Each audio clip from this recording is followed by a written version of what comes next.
Alright, so we talked about our 4 jazz steps, and now I'm going to show you the break step that we talked about. And this one's a little bit tricky, but it's a really important one because it goes in between all the different phrases in the music. So, as we talked about on Wednesday, a break step is something that we put at the end of a musical phrase. So a musical phrase is sort of one unit in the music, okay? And you sometimes, if you don't have a lot of musical training, you probably still have heard this, where it sort of seems like the music's coming to an ending and then starting something new. Well, that's the end of one phrase and the beginning of another. Okay? And in swing dance music, typically a phrase is composed of 4 8-count units, right? So for us dancers, we think about our dance coming in sets of 8 counts, okay? And if you put 4 of those 8 counts together, you get a phrase in the music. Okay, so a really common thing to do is to dance something for the first 3 8 counts of a phrase, and then in the last 8 count, you want to vary it and do something different to punctuate the end of this piece of the music. And so this break is a thing that can go into that last 8 count. Okay? So the first thing that we talked about was a half break. And a half break's called a half break because it only fills up 4 of the beats of that last 8 count.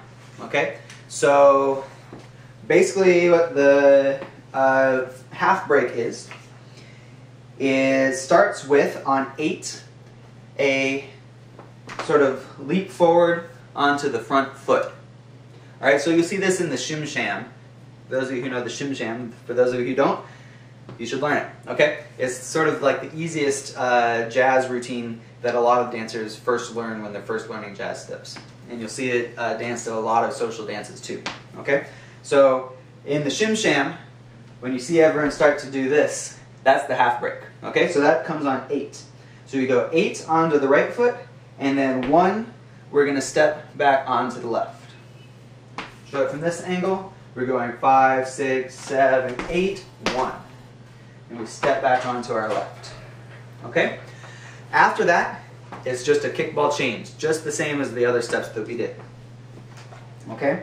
So if I were to do it from this angle, I go 5, 6, 7, 8. 1, kickball change. Or with counts, that's 8, 1, 2, and 3. From the back, we go 5, 6, 7, 8. 1, kickball change. Okay? That's just 4 counts. To make a full 8 count, you can just do 2 in a row. That's what we do in the shim sham. Alright? So for example, from this side, I could just keep doing these half breaks over and over again. It would look like this. So 5, 6, 7, 8, 1, kickball change. Kickball change. Do, do, kickball change. Do, do, kickball change. Let me show it from the back. 5, 6, 7, 8. 1, kickball change. 8, 1, kickball change. Kickball change.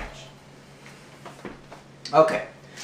So, you can just do 2 half breaks to fill out a whole break, which is an 8 counts at the end of the phrase.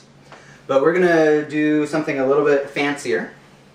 We're going to put this half break together with a lock turn. And that's going to give us a really cool full break that figures into one of the routines that we're going to learn this semester. Okay, so what a lock turn is, it's a way of just turning around 360 degrees. That's it. So one of the sort of magical things about a lock turn is if you do it just right, you can come out just facing forward with your feet together. And it's like, how did that happen? Okay? So there's kind of like a slow version and a fast version of this 360 degree turn. In both cases, the key thing to get is to get your right foot hooked kind of as far back as you can around the left foot. And you're going to stick the toe of this foot down. And that's going to be the thing that you pivot on to turn around. Okay? So the slow version is a continuous turn all the way. And if you practice that, you get a feel for when to change from the toe to the heel so that you end up in this nice position. But there's also a cheat way that we do in fast routines, which is that we just go from here and we just jump around and land like this. Okay, so to show it from this angle, I'm going to start out here and I'm just going to land in my kind of ready position for Lindy hop. Okay, so just to show what this looks like, that's what we're going for our fast routine. Okay, so how does this work with counts to make a full break? Well, we're going to start out with a half break.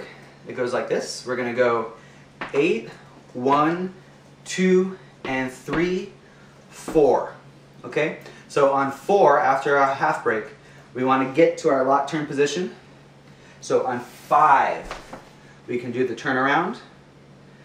And then I'll show you what comes after that in just a second. Okay? So just up to there, we're going to go 5, 6, 7, 8. 1, 2, and 3, 4, 5. Okay? What we're going to do at the end of this thing is we land here on 5, and you'll notice I didn't quite get all the way around, and that's fine. It's sort of the style, the way that this step looks. But on 7, after we turn around, we're just going to gather our weights again, we bring our feet in, and get back to our normal standing position. Okay, so to show it once more from this angle, and then I'll try a different one. We're going to go 5, 6, 7, 8. 1, 2, and 3, 4, 5, 6, 7. Alright, so we land and we gather. Okay, let's try that from the back. We're going to go like this. 5, 6, 7. I can do this. 5, 6, 7, 8. 1, 2, and 3, 4, 5, 6, 7.